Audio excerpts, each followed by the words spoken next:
Hi, everyone. It's Dr. Christine Anderson here. Thanks for joining me for my fourth episode of Optimal Health, Optimal Life. And today we are going to be talking about optimal immune system health. And I guess this couldn't come at a sort of a better time, considering what's going on in the world right now. Everyone's talking about this coronavirus and the threat of an epidemic or a pandemic where it affects more than one country. And, a lot of people are having a lot of fear about this. So I want to give you some things that you can do to help with your immune system. But I also want to invite you to ask me questions and let me know you are here online with me live. For those people who are joining me live, there's a little extra special treat that I want to share with you. So please do let me know. So I'm going to talk about the immune system in general. I'm going to be talking about things that damage it. I'm going to be talking about things that help support it. And then I'm going to go into a little bit about the coronavirus, just a little teeny bit, because hopefully once I finish going through everything else, you're going to see that you have basically everything within you to help keep your body healthy.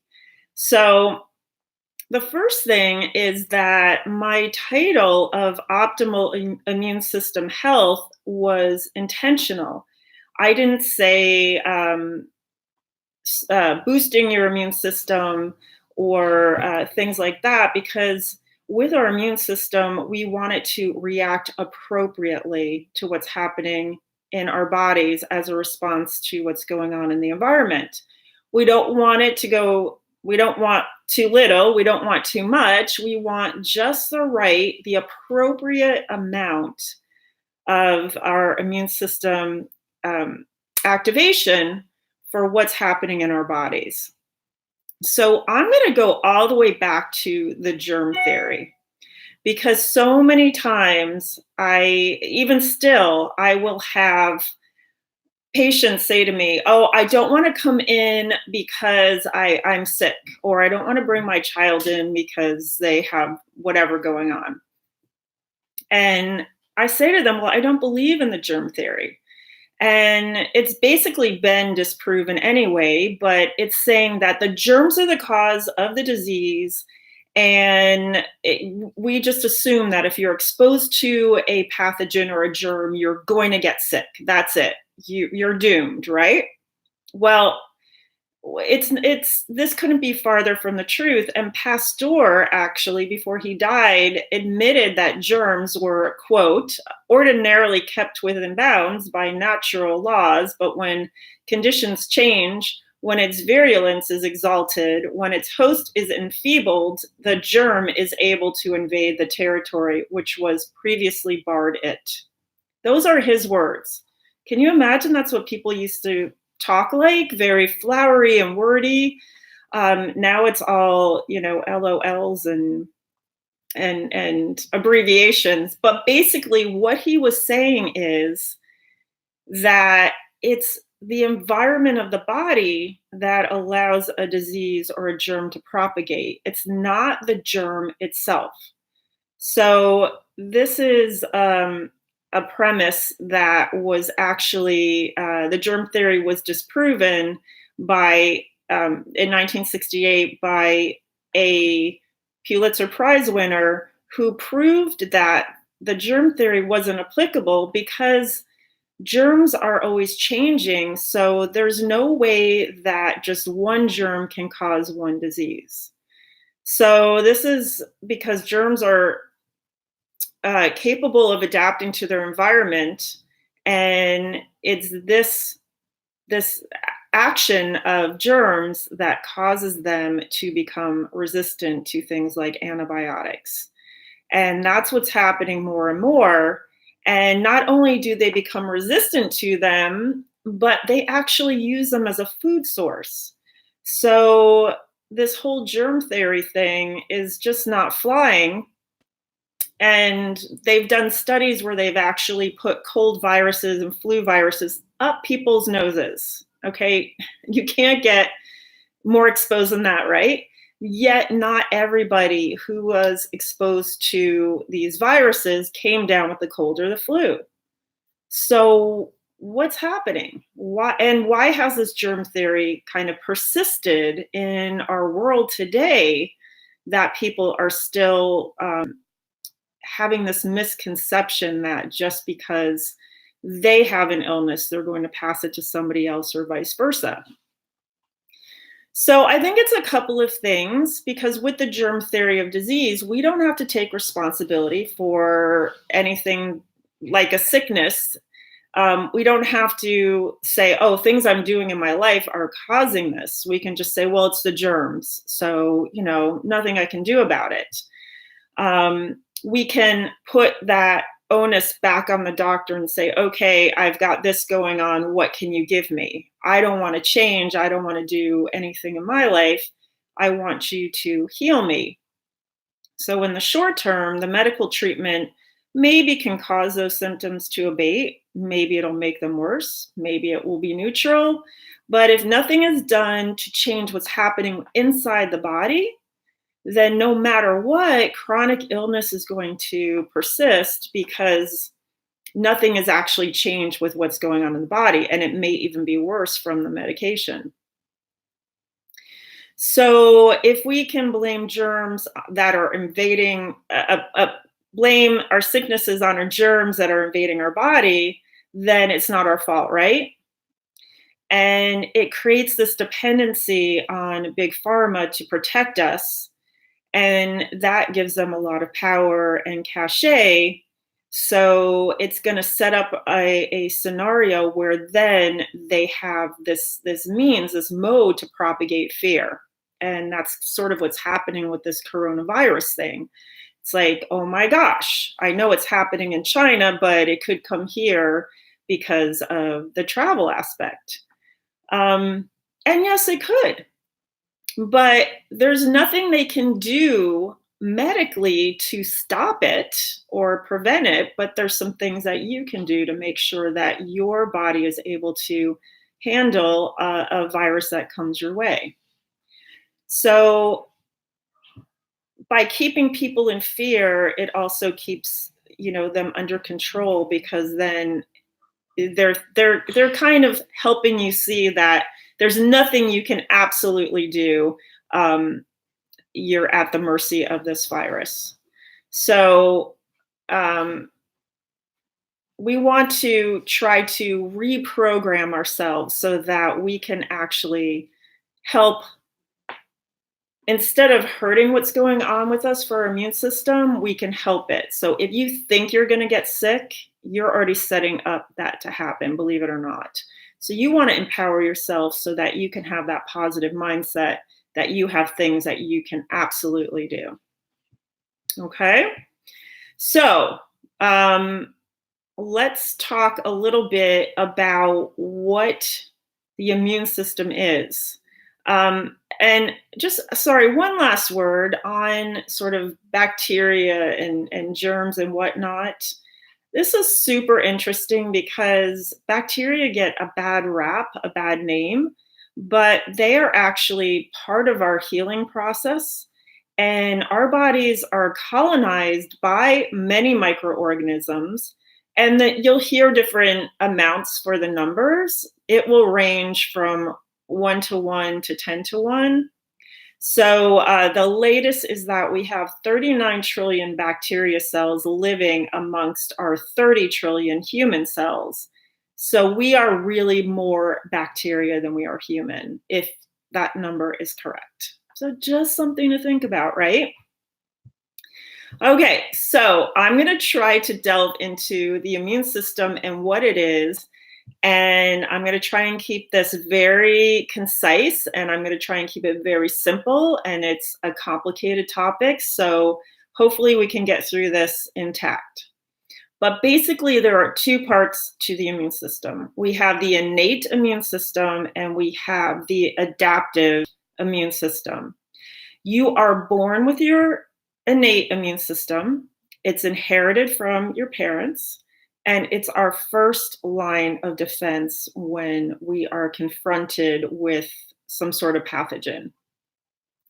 Now, the main purpose of the innate immune system is to act immediately and try to contain what's happening. So that it won't spread throughout the rest of the body.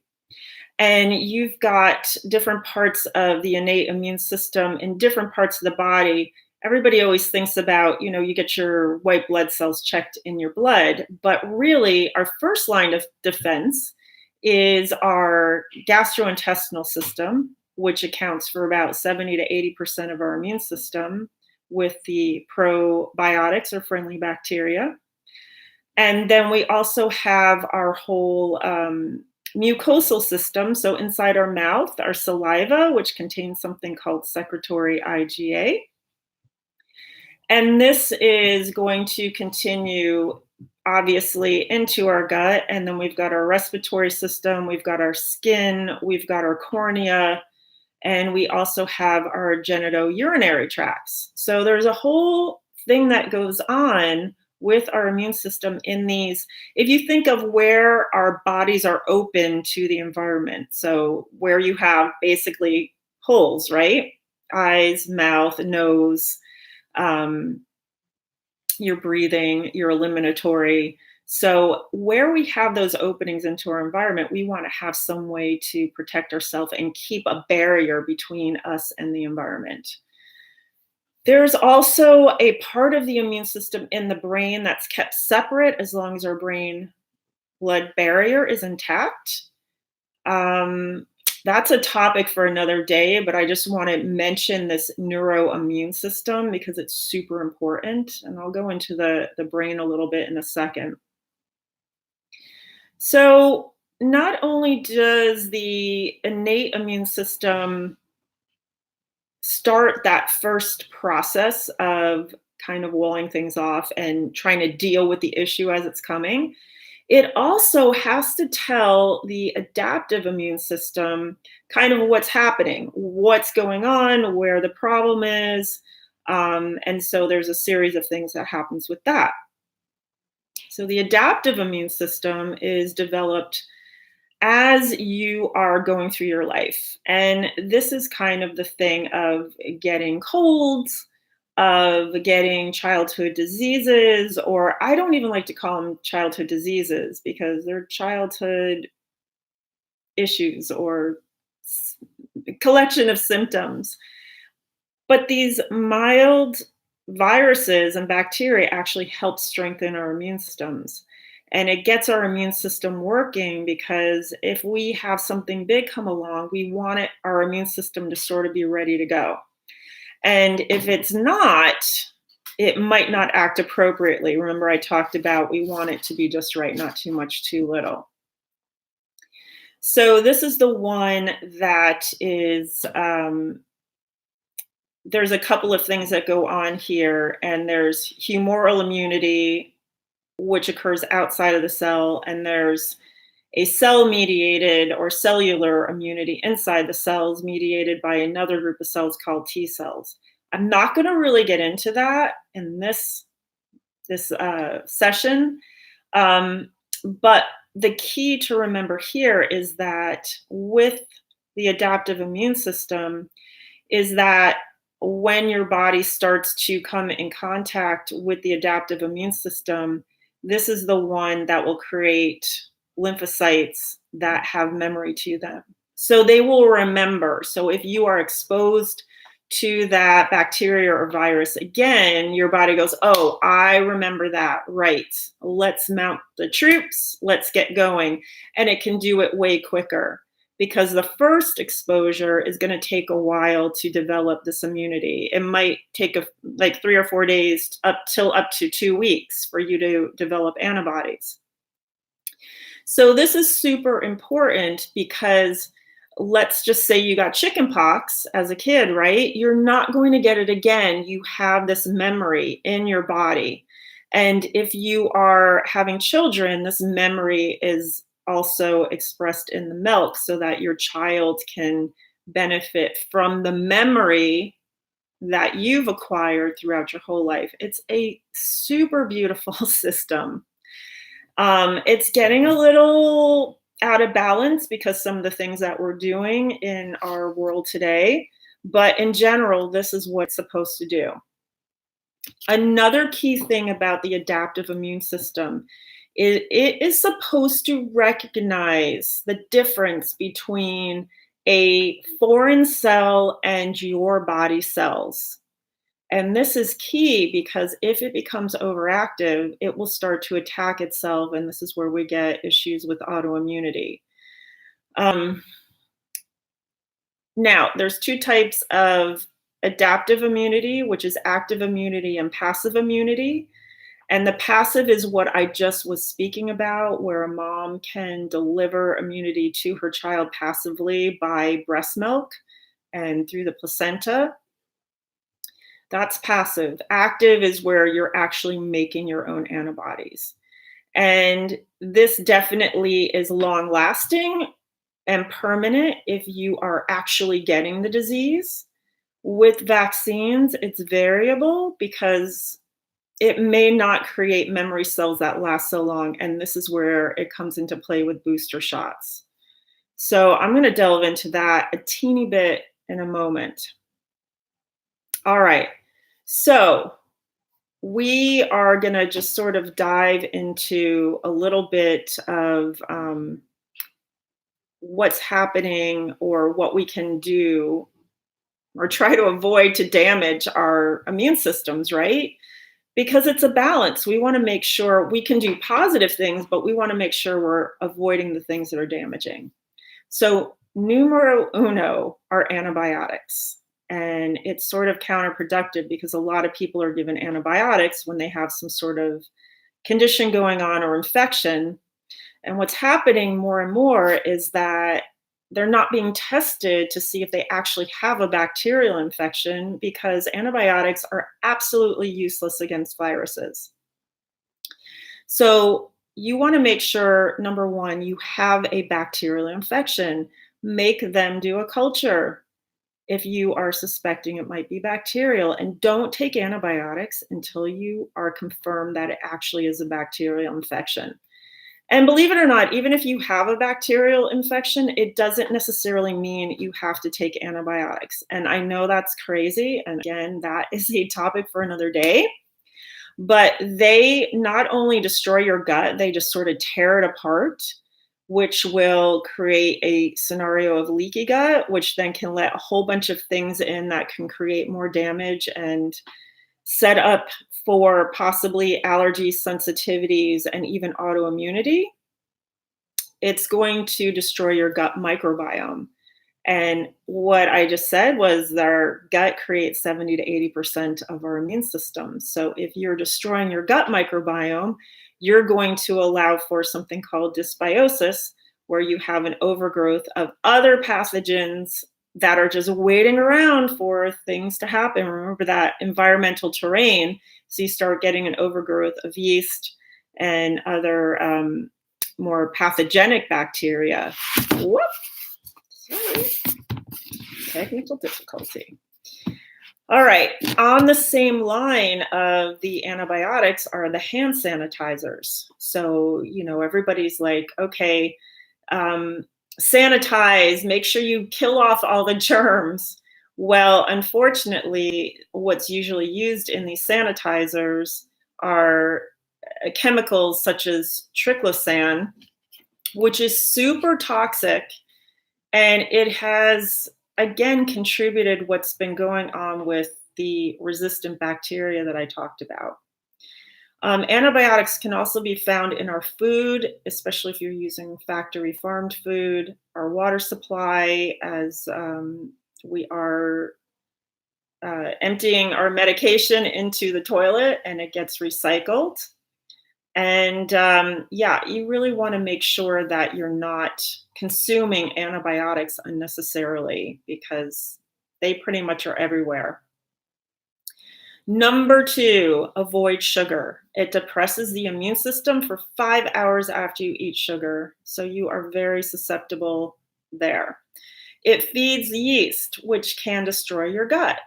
and create dysbiosis. So you really want to check labels and make sure you're not consuming food that's high in sugar. Alcohol is another type of sugar, so you want to avoid alcohol. It affects the gut microbiome and it can also affect the lining of the gut too and create leaky gut. All right, just a little bit about vaccines, guys. I know this is another hot topic, but I really do want to mention it because we are talking about our immune systems. And in my practice for the past 30 years, I have seen a tremendous rise of autoimmunity in young children. And I don't think that that is just occurring out of the blue. It is definitely, since we're increasing the amount of vaccines we're giving our kids, it's tending to sensitize rather than immunize them. And the adjuvants that they add to these vaccines are there purposefully to stimulate the immune system because they have to weaken the virus or bacteria they're putting in the vaccine. And so it's too weak to mount an immune response. So they have to add things like aluminum and mercury to make sure that our immune systems, that we're actually having a response. But what that does is it then causes our immune system to overact to other things and starts creating issues like allergies and asthma and eczema and other atopic disorders, as well as autoimmunity. Number two, vaccines bypass our normal immune pathways. And this is another reason why they are sensitizing us because we are injecting them directly into our bloodstream for the most part. There's a few that there's exceptions. When you do that, remember those systems I was talking about, the innate system and the acquired. And remember, I said you need that innate system to kind of let the acquired system know what's happening. Well, when you inject straight into the bloodstream, you're bypassing all those pathways. So most of the diseases that we come in contact with, we're either breathing in or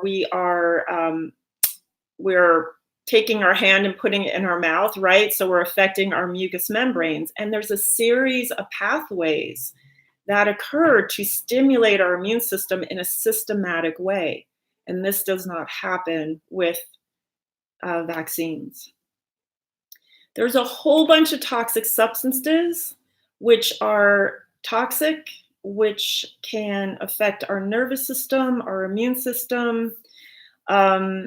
So in addition to those attenuated or weakened viruses, which are often live, meaning they have an ability to affect our immune systems and our DNA, there's going to be other chemicals and additives like formaldehyde, monosodium glutamate, gelatin, sulfites, antibiotics, other genetic tissue from animals and even humans.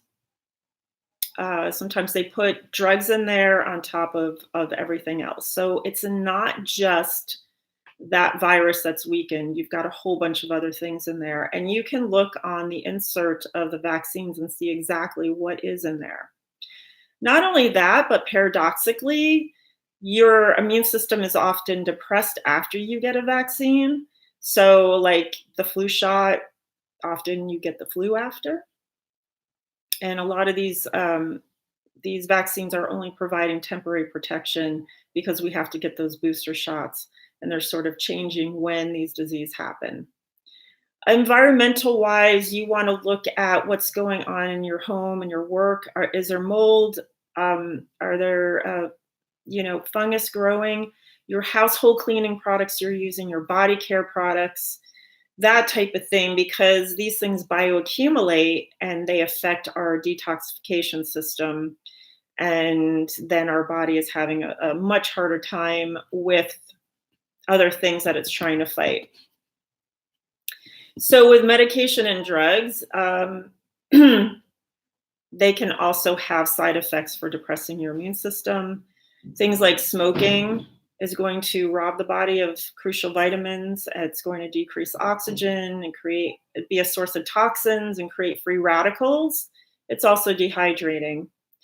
And marijuana also has similar types of effects. All right. So the good news, what can you do? Number one, you can wash your hands. So this was something found by a gentleman, Semmelweis.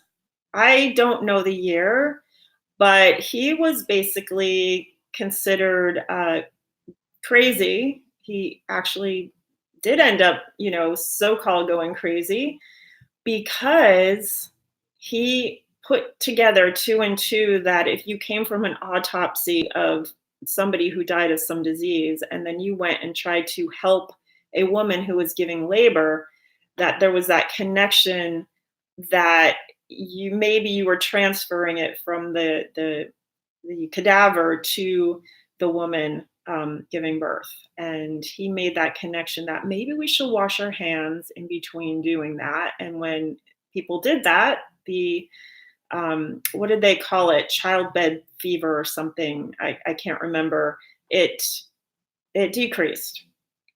So we're just trying to support our immune system by not making it overloaded.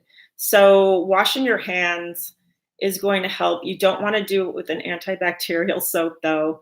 So regular soap and water. I use a particular brand infused with essential oils because those are going to help support my immune system. And I'll talk a little bit about that in a second.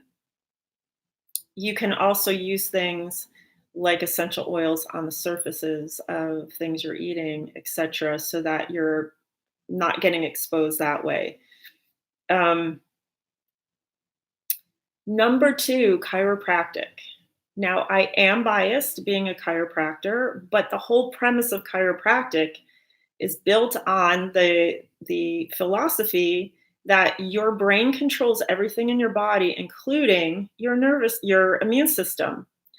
And therefore, if you are making sure that the connection between your brain and your body is open and your body to your brain is open, then you are going to be able to have a system, body systems that are functioning optimally, right?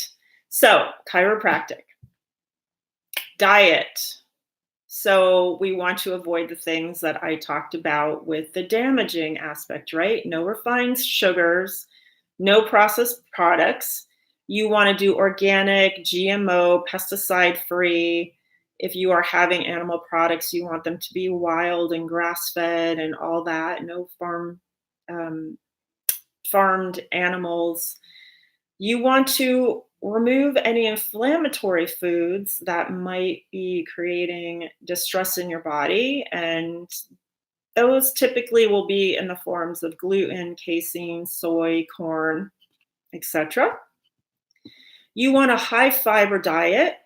That's going to be a source of prebiotics, which are the food for the probiotics, which reside in your gut and create the basis for 70 to 80% of your immune system. The high fiber diet also will help take toxins out of your body, so that's another benefit. Probiotic foods are going to help support your beneficial bacteria. So things like natto, kimchi, pickles, sauerkrauts, miso, tempeh, kefir, kombucha, those types of things. Antioxidants, which are the things that you find in fresh fruits and vegetables, there are certain ones that are higher in antioxidants, and that would be things with a high ORAC value. I consume a drink that is a puree with the wolfberry from the Ningxia region. So every day I have that. I have at least 2 ounces, usually more like 6. And it is going to help neutralize the harmful free radicals that can impair your immune system from functioning properly. So super important to have things high in antioxidants. The Ningxia that I drink has about like a 30,000 ORAC value, and blueberries, especially wild blueberries, have about 5,000. So that just gives you an indication because people are being told to have blueberries. So super difference between the two, but the more you get, the better. Now, you're going to want to take in a lot of vegetables because they are high in vitamins, minerals, and they make your body alkaline. And really, bodies cannot function.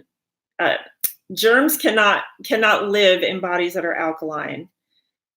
Vegetables super alkalining, sugar acidic, coffee acidic, um, all that type of thing. So you want to definitely keep your diet more to an alkaline diet. So sources of vitamin C like citrus fruits, leafy greens, bell peppers, broccoli, berries, camu, and with the citrus, it's the peels and it's the white stuff in it that also contain bioflavonoids, which act with vitamin C. So I like to do cold press essential oils that are a vitality line. They're GMO free and they are full of vitamin C. Vitamin D3.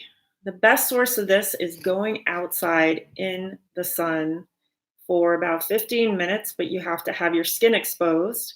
And if you live in an area that doesn't get a lot of sun in the winter, then you can use a supplement, and you're going to want to at least do maybe 2,000 IUs.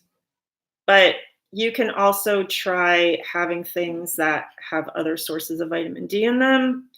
But again, you want high quality. So it's going to be things that are grass fed, like and wild salmon and organic eggs that come from a friend or something like that.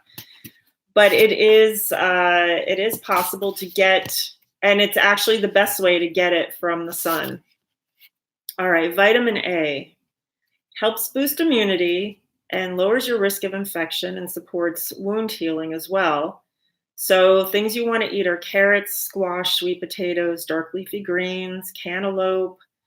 And if you are having animal products, wild caught Alaskan salmon, organic pasteurized eggs, or sorry, organic pastured, not pasteurized, meaning that they're coming, they're free range, and grass fed beef.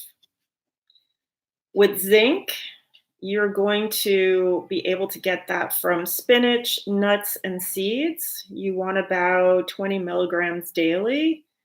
And you can also get that from animal products as well, high quality. Selenium is a great antioxidant, and Brazil nuts are a great source of selenium. So you want to get about 100 micrograms per day. Now, B vitamins, there's a whole bunch of them, are most effective when you're taking them together because you don't want to create a deficiency in the other. So you want to hit them all, and you can get that from eating a varied diet, but a couple of them are notable, like B12, B6, and the best sources for them are going to be things that are,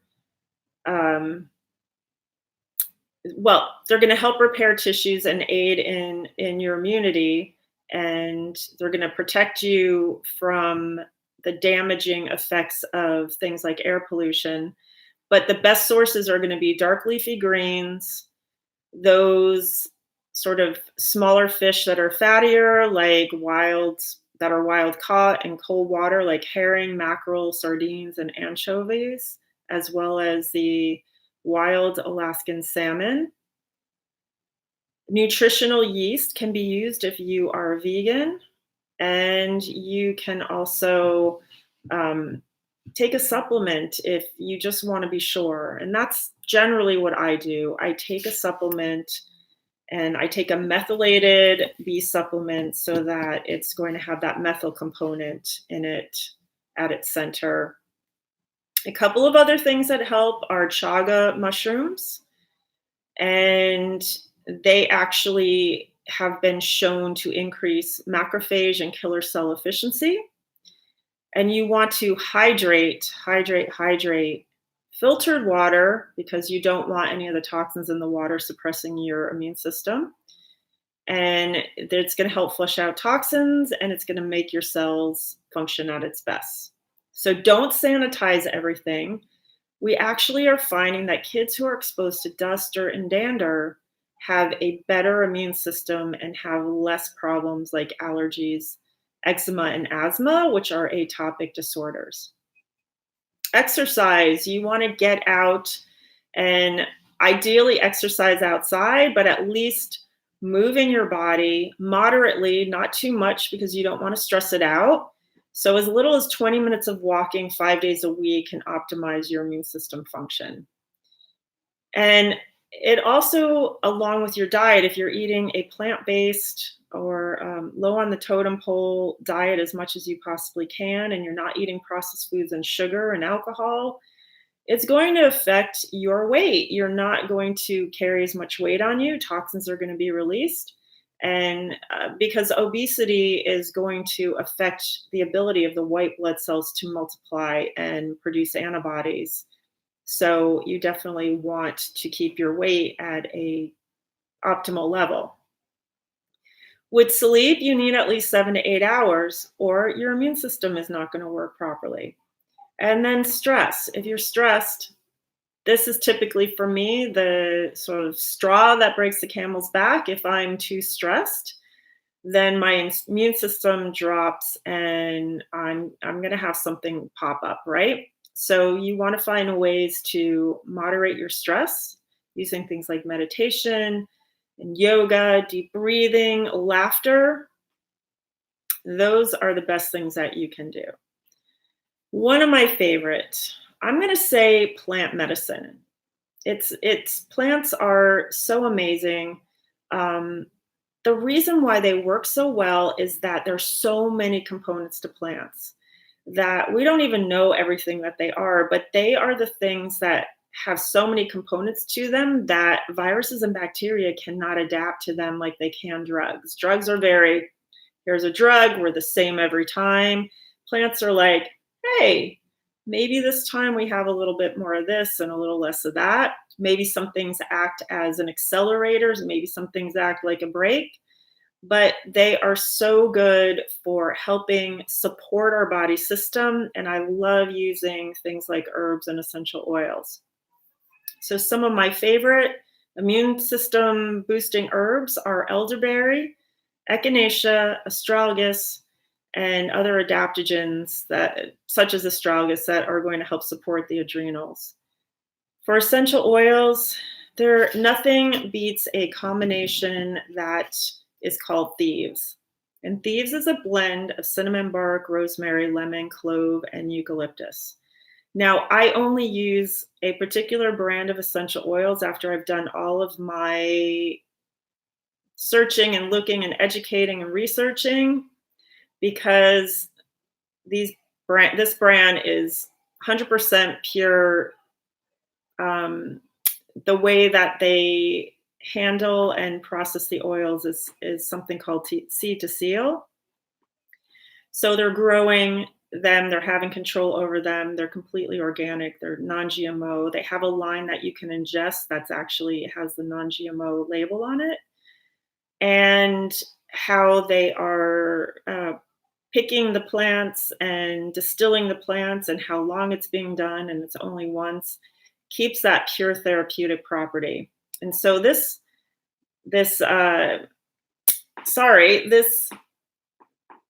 oil called Thieves is called Thieves because of the fact that it kept thieves from getting the plague as they robbed people who had succumbed to the plague, and so that they wouldn't come down with the plague as they were robbing them. So pretty amazing. And when you look at the research with these oils, it's pretty incredible what they can do. And I call cinnamon bark like kryptonite for germs. Like they just don't want to be around it. Oregano, I would also add in there because of its properties that are like antibiotic, but not an antibiotic, right? And then I also use homeopathy too to help support the body should symptoms come on. And that's related to what's going on with symptoms. So I can't really give you an idea of exactly what I would suggest here because it is very, very individualized. And if you don't take the right remedy, it's not going to work. So, okay. I'm just going to speak a little bit on this coronavirus. I have gone way long tonight. I had a feeling this would happen, and I really appreciate you guys who are still sticking around. If there's anybody out there, please say hi to me. I would love to know who's out there. All right, so coronavirus is not a new virus. It's been around for at least 20 years, and it's transmitted from animals to humans and then from humans to humans. So this 2019 coronavirus, or well, no, I guess it's 2020 now, right? It's supposedly a new strain that started in December of 2019 from a seafood market in China. So apparently one case has come over to the US. And so it's on everybody's mind and everybody's wondering what they can do about this. Now, the coronaviruses present a unique challenge because it is an RNA virus. And what this means is that RNA viruses mutate really, really quickly. So even if they could make a vaccine, which they really can't in time because that takes a lot, right? There's a lot that goes into it.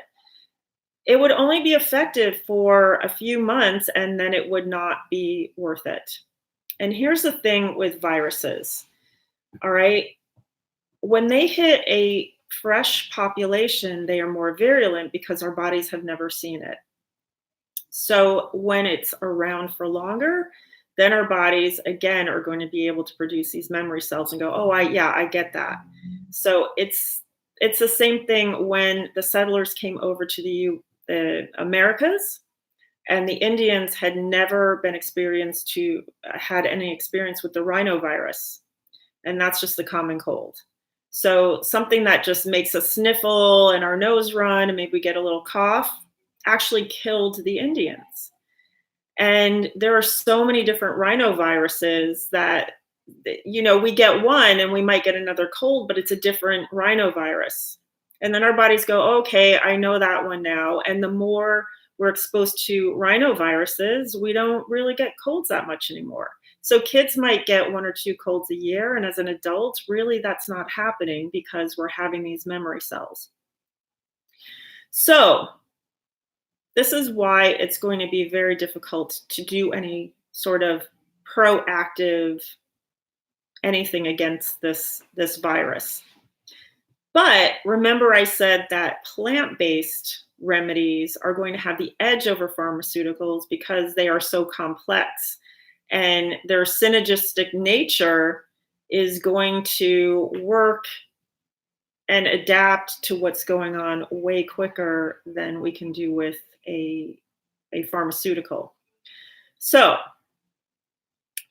I've already given you what to do to stay away from and what you can do to support your immune system. So start doing those things and then you won't have to worry about the coronavirus, right? Or any other virus or any other thing that comes along. If you keep your system strong and supported, no big deal, right? Even if you get sick, your immune system will be at work and it will help you recover and then it will be stronger after. All right, that's it for tonight. Oh my gosh, I'm so grateful for all of you who stuck with me. I hope you all have a great night. And next week, we're going to start our February series on heart health and relationships. And I hope you join me then. Bye.